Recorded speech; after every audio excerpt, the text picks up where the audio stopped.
तर जसं की तुम्ही लास्ट मिनी ब्लॉग मध्ये बघितलं, आपण आपल्या रूमला मस्तपैकी एक टाकाटाक कलर मारलाय, पण काही बाजू बाकी आहे, त्या म्हणजे हे बोर्ड. ऑब्विसली या बोर्डला कलर नाही मारताय ना, बट क्लिनिंग तर करावं लागन. मग काय मागचा पुढचा विचार न करता मी डायरेक्ट पाणी मारलं त्याला, सप्लाय बंद केलाय, पण भीती वाटतेय.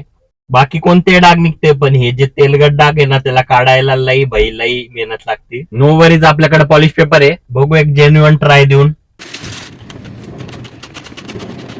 काम तर करताय, पण आता पण मेहनत काही कमी नाही. पण आपला बोर्ड थोडा सप्लाय मारत होता करंटचा, तर त्यामुळे पन्नी घातली हातात.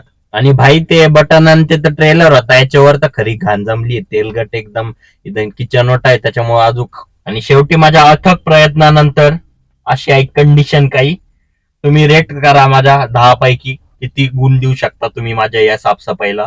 मग आपण थोडं बाहेर आलो शाडू माती घ्यायला. मागच्या वेळेस 45 ला भेटली होती, त्यावेळेस 40 लाच भेटली.